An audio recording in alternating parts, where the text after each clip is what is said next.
Hey everyone, तो कैसे हैं आप सब। तो क्या किसी को कोई गलत काम करने के लिए भड़काना, इस चीज़ को क्राइम कंसिडर किया जा सकता है। आज का हमारा ये केस कुछ ऐसी ही चीज़ों के बारे में बात करता है।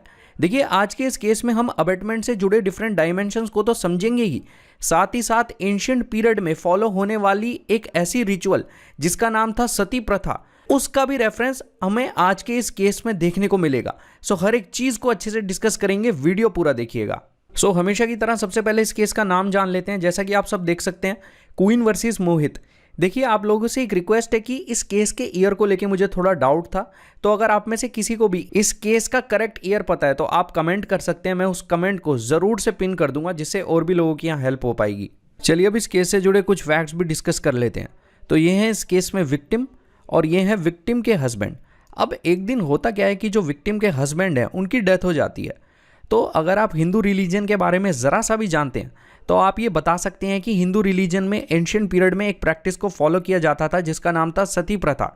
अब इस सती प्रथा में होता क्या था कि अगर किसी वाइफ के हस्बैंड की यहाँ डेथ हो जाती है तो उस वाइफ को उस हस्बैंड की चिता पर बिठाया जाएगा और जिंदा जलाया जाएगा।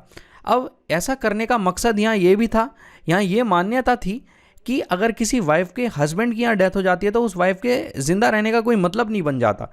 ये जो सती प्रथा थी, इसको एक बहुत बड़ा सोशल इवल भी माना जाता था, जिसको ख़त्म करने के लिए कई सोशल रिफॉर्मर्स आगे आए थे, जिसमें एक बड़ा नाम राजा राम मोहन रॉय का भी था।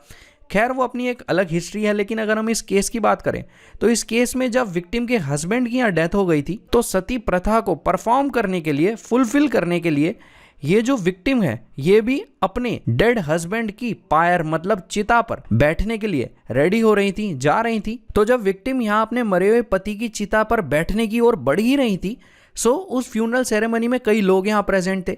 अब उस फ्यूनरल सेरेमनी में एक ग्रुप ऑफ पीपल ऐसा भी था जो बार बार रामा रामा चैंट कर रहे थे। मतलब कुछ लोग ऐसे थे जो बार बार रामा रामा दोहरा रहे थे। चैंटिंग का मतलब होता है किसी चीज़ को दोहराना। ये स्टेज आप लोगों के लिए समझना बहुत ज़्यादा इंपॉर्टेंट हो जाता है, क्योंकि कहीं ना कहीं इसी स्टेज से यहाँ सारे इश्यूज़ की शुरुआत होती है। अब सबसे बड़ा और एक सीरियस क्वेश्चन भी यहाँ निकल कर आता है कि ये जो कुछ ग्रुप ऑफ पीपल हैं जो यहाँ रामा रामा चैंट कर रहे थे, क्या इसी चैंटिंग ने इस वुमन को अपनी जान लेने के लिए उकसाया था? और क्या ये जो ग्रुप ऑफ पीपल हैं ये रिस्पॉन्सिबल हैं इस वुमन की डेथ के पीछे? और क्या ये लोग ऑफेंस ऑफ अबेटमेंट के लिए गिल्टी होंगे या नहीं?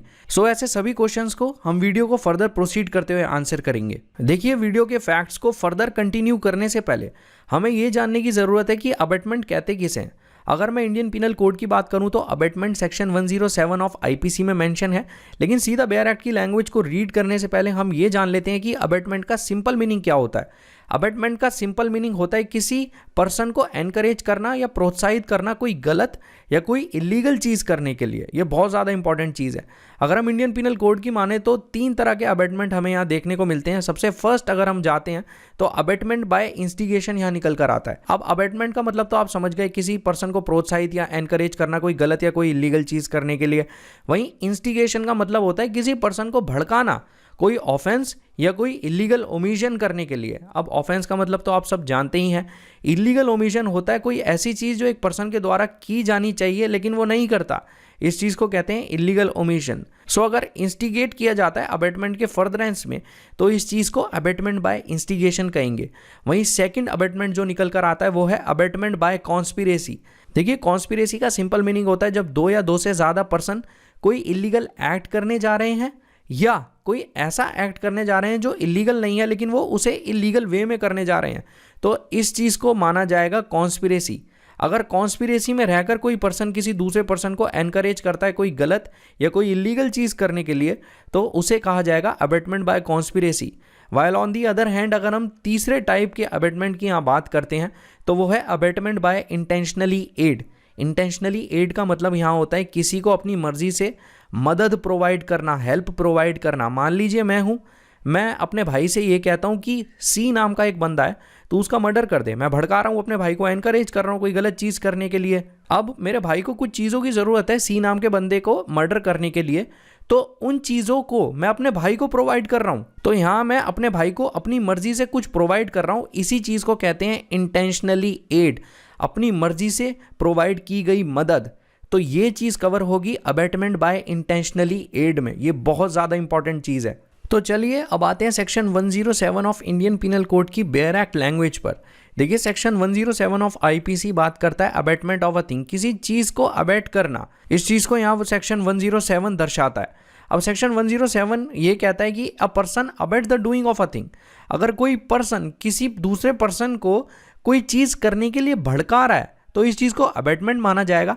लेकिन कंडीशन यहाँ ये है कि कुछ क्राइटेरियाज फुलफिल होने चाहिए जो कि फर्स्ट, सेकंड, थर्ड, फोर्थ इन सब में दे रखे हैं। एक एक करके इन सभी चीज़ों को डिस्कस कर लेते हैं। फर्स्ट सिंपली ये कहता है instigate any person to do that thing. जैसा कि मैंने आपको पिछली स्लाइड्स में बताया था कि अबेटमेंट बाय इंस्टिगेशन, अगर कोई पर्सन किसी दूसरे पर्सन को कोई गलत या कोई इलीगल चीज़ करने के लिए भड़का रहा है तो ये माना जाएगा कि वो है अबेटमेंट बाय इंस्टिगेशन। सेम चीज़ यहाँ पे फर्स्ट कॉलम में दे रखी है।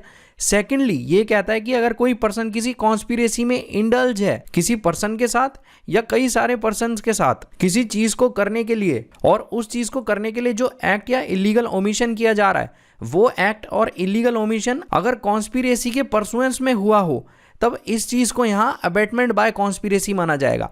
थर्ड चीज़ यहाँ बात करती है इंटेंशनली एड। जैसा कि मैंने आपको बताया था कि अगर कोई पर्सन किसी दूसरे पर्सन को अपनी मर्जी से कोई एड, कोई मदद प्रोवाइड करता है कोई एक्ट या इलीगल ओमिशन करने के लिए, तो इस चीज़ को भी यहाँ अबेटमेंट ही कंसिडर किया जाएगा। सो यहाँ section 107 of Indian penal code में दिए गए एक्सप्लेनेशन भी काफ़ी इंपॉर्टेंट है, तो इन चीज़ों को भी समझ लेते हैं। सो एक्सप्लेनेशन 1 सिंपली ये कहता है a person who by wilful misrepresentation. अगर कोई पर्सन अपनी मर्जी से किसी चीज़ को मिस रिप्रेजेंट करता है या वो अपनी मर्जी से कंसील करता है मटेरियल फैक्ट को, वो अपनी मर्जी से मटेरियल फैक्ट्स को छुपाता है जो उसे छुपाने नहीं चाहिए और जिसे वो डिस्क्लोज करने के लिए वो पर्सन बाउंड हो, बाध्य हो, अगर वो फिर भी ऐसा करता है तो ये माना जाएगा कि वो पर्सन किसी चीज़ के होने को इंस्टिगेट कर रहा है। ये काफ़ी इंपॉर्टेंट चीज़ है। एक्सप्लेनेशन 2 सिंपली ये कहता है कि अगर कोई पर्सन किसी एक्ट के होने से पहले या किसी एक्ट के होने के टाइम अगर कोई ऐसी चीज़ करता है जिससे वो एक्ट जो कि हो रहा है वो फैसिलिटेट हो जाता है तो ये माना जाएगा कि वो पर्सन उस एक्ट के होने को एड कर रहा है। So section 108 of Indian penal code को भी डिस्कस कर लेते हैं क्योंकि ये सेक्शन बहुत ज़्यादा इंपॉर्टेंट है, क्योंकि यही सेक्शन हमें ये बताता है कि अबेटर कौन होगा। देखिए अबेटर एक ऐसा पर्सन होगा जो कि किसी ऑफेंस को अबेट करता है, या तो अबेटर एक ऐसा पर्सन हो सकता है जो कि किसी ऑफेंस के कमीशन को अबेट करे या किसी एक्ट के कमीशन को अबेट करे जो कि आगे चल के कोई ऑफेंस बन जाए। जो ऑफेंस या एक्ट कमिट किया जा रहा है ऐसे पर्सन के द्वारा जो कि बाय लॉ केपेबल है कोई ऑफेंस कमिट करने के लिए, उसी सेम इंटेंशन और नॉलेज के साथ जो सेम इंटेंशन और नॉलेज यहाँ अबेटर रखता है। चलिए अगर आपको बेयर एक्ट की ये लैंग्वेज थोड़ी ट्रिकी और कॉम्प्लेक्स लग रही हो तो इस चीज़ को एक एग्जांपल से समझते हैं। जैसा कि आप सब देख सकते हैं ये है ए पर्सन और ये है बी पर्सन। अब ए पर्सन यहाँ बी पर्सन को कहते हैं कि भाई तू एक ऑफेंस कमिट कर दे। तो जैसा कि आप सब डेफिनेशन में देख सकते हैं अबेट्स एन ऑफेंस, तो ये पर्सन यहाँ पे एनकरेज कर रहे हैं इस पर्सन को, बी पर्सन को, कि ये कोई ऑफेंस कमिट कर दे, तो यहाँ ये अबेटर माने जाएंगे क्योंकि ये चीज़ फुलफिल हो गई डेफिनेशन की।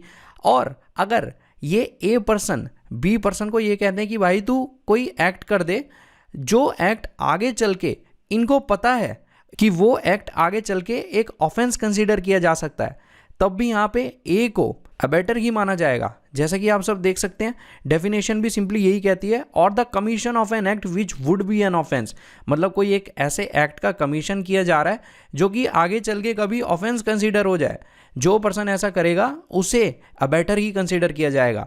तो इस केस में यहाँ पे ए को अबेटर कंसीडर किया जाएगा। और अगर हम यहाँ बात करते हैं पर्सन बी की, तो पर्सन बी यहाँ पे फुली साउंड माइंडेड पर्सन है जो कि केपेबल बाय लॉ है कोई भी ऑफेंस कमिट करने के लिए उसी सेम इंटेंशन और नॉलेज के साथ जो कि अबेटर की थी। So section 108 of Indian penal code के कुछ एक्सप्लेनेशंस भी यहाँ काफ़ी इंपॉर्टेंट है, चलिए इन्हें भी डिस्कस कर लेते हैं। सेक्शन 108 आईपीसी का एक्सप्लेनेशन 1 सिंपली ये कहता है कि अगर किसी एक्ट के इलीगल ओमिशन का अबेटमेंट हुआ है तो उस चीज़ को भी ऑफेंस ही माना जाएगा, भले ही यहाँ पे जो अबेटर है वो कोई एक्ट करने के लिए बाउंड हो या ना हो।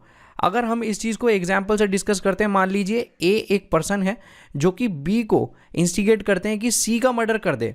अब बी यहाँ रिफ्यूज़ कर देता है कि वो सी का मर्डर नहीं करेगा, तो ए यहाँ पे कोई एक्ट करने के लिए तो बाउंड थे नहीं, बाउंड था यहाँ पे बी, क्योंकि ए ने बी को यहाँ इंस्टिगेट किया था। फिर भी यहाँ चाहे भले ही ए कोई एक्ट करने के लिए बाउंड हो या ना हो, ए को माना जाएगा गिल्टी ऑफ अबेटमेंट, क्योंकि उन्होंने अबेट किया है बी को सी का मर्डर करने के लिए। एक्सप्लेनेशन 2 सिंपली ये कहता है, to constitute the offence of abetment it is not necessary that the act abetted should be committed.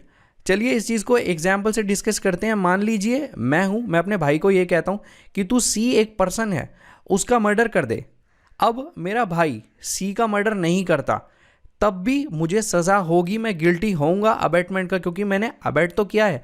यहाँ ये ज़रूरी नहीं है कि एक एक्ट का कमिट होना ज़रूरी है, या जिस पर्सन को आप अबेट कर रहे हैं कोई चीज़, जिस पर्सन को आप एनकरेज कर रहे हैं कुछ करने के लिए, वो किसी दूसरे पर्सन को कोई इफेक्ट पहुँचाए, ये बिल्कुल ज़रूरी नहीं है। आपने अगर किसी पर्सन को अबेट कर दिया वो ही काफ़ी है कन्विक्शन के लिए। यहाँ ये बिल्कुल ज़रूरी नहीं है कि आप जिस एक्ट के लिए दूसरे पर्सन को अबेट कर रहे हैं वो एक्ट कमिट ही होना चाहिए, अबेटमेंट ही सफिशिएंट है। एक्सप्लेनेशन 3 बात करता है, it is not necessary that the person abetted should be capable by law of committing an offence. Explanation 3 simply ये कहता है कि एक पर्सन को अगर अबेट किया जा रहा है तो ज़रूरी नहीं है वो पर्सन केपेबल बाय लॉ हो कोई ऑफेंस कमिट करने के लिए उसी सेम इंटेंशन और नॉलेज के साथ जो इंटेंशन और नॉलेज यहाँ अबेटर रखता है। चलिए मान लीजिए मैं किसी बच्चे को भड़काता हूँ कि तू कोई गलत काम कर दे, तू कोई ऑफेंस कमिट कर दे, और वो बच्चा ऐसा कर देता है, तो वो बच्चा लॉ की नज़रों में तो बिल्कुल केपेबल नहीं है कोई ऑफेंस करने के लिए। और उसमें क्या सेम इंटेंशन और नॉलेज होगी जो मेरी सेम इंटेंशन और नॉलेज है किसी दूसरे पर्सन को नुकसान पहुंचाने के लिए। तो यहाँ ये माना जाएगा कि ज़रूरी नहीं है कि कोई पर्सन केपेबल बाय लॉ हो कोई ऑफेंस कमिट करने के लिए, चाहे एक पर्सन केपेबल बाय लॉ हो भी या नहीं भी, अगर उसे अबेट किया जा रहा है, जो पर्सन यहाँ अबेट कर रहा है वो एक ऑफेंस कमिट कर रहा है, ये चीज़ ज़रूरी है। एक्सप्लेनेशन 4 सिंपली ये कहता है कि किसी ऑफेंस का अबेटमेंट जो कि एक ऑफेंस है, किसी अबेटमेंट का अबेटमेंट भी ऑफेंस ही माना जाएगा। देखिए थोड़ा कंफ्यूजिंग है, इस चीज़ को भी एक एग्जाम्पल से ही क्लैरिफाई करते हैं। मान लीजिए ए एक पर्सन है जो कि बी को अबेट करता है, बी सी को अबेट करता है कि जेड का मर्डर हो जाए। तो यहाँ पे बी ने सी को अबेट किया जेड का मर्डर करने के लिए, ए ने बी को अबेट किया।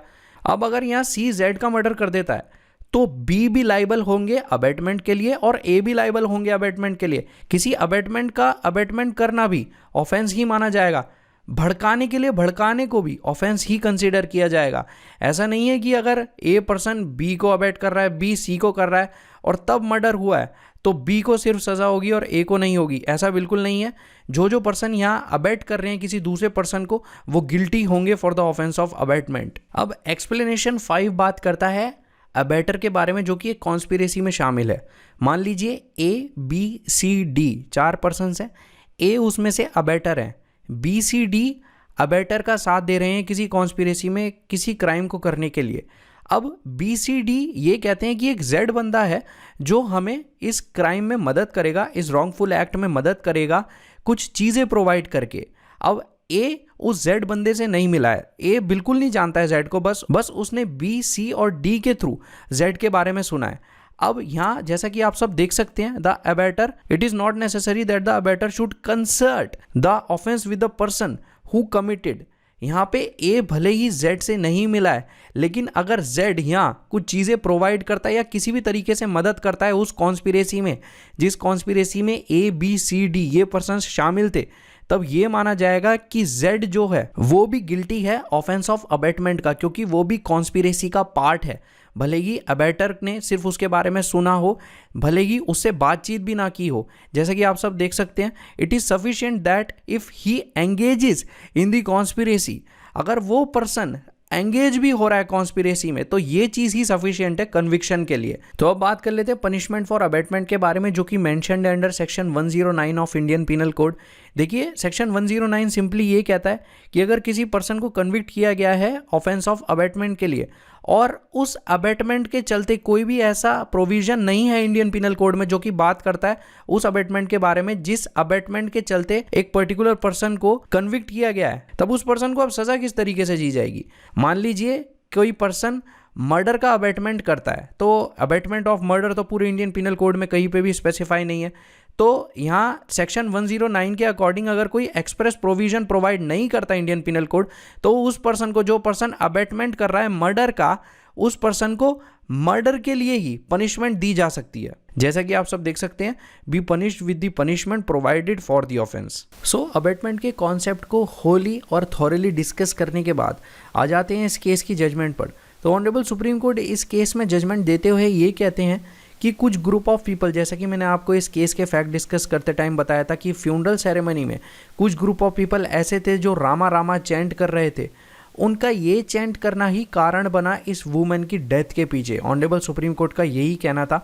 ऑनरेबल सुप्रीम कोर्ट ये कहते हैं कि फ्यूनरल सेरेमनी में जो लोग प्रेजेंट थे उनका रामा रामा चैंट करने की वजह से ही यहाँ जो विक्टिम है, जैसा कि आप सब देख सकते हैं, ये है विक्टिम, ये इंस्टिगेट हो गई अपनी जान देने के लिए, और बार बार इन लोगों के द्वारा यही रामा रामा दोहराने की वजह से ये विक्टिम अपने हस्बैंड की बर्निंग पायर पर बैठी और इनकी जान चली गई। जैसा कि आप सब यहाँ देख ही सकते हैं, because Rama Rama chanting encouraged, मतलब रामा रामा जो दोहराया जा रहा था बार बार उन ग्रुप ऑफ पीपल के द्वारा, उस रामा रामा ने एनकरेज किया, मतलब प्रोत्साहित किया और इंस्टिगेट किया, भड़काया इस वुमेन को, इस विक्टिम को, कि ये अपने हस्बैंड की जलती हुई चिता पर बैठ जाएं, और जिसके चलते इन वुमेन की आगे जाकर जान चली जाती है। सो आज की ये वीडियो हम लोगों के लिए डिस्कस करना इसीलिए भी इम्पॉर्टेंट था क्योंकि ये वीडियो ऑफेंस ऑफ अबेटमेंट के कई डायमेंशंस को हमारे सामने रखता है।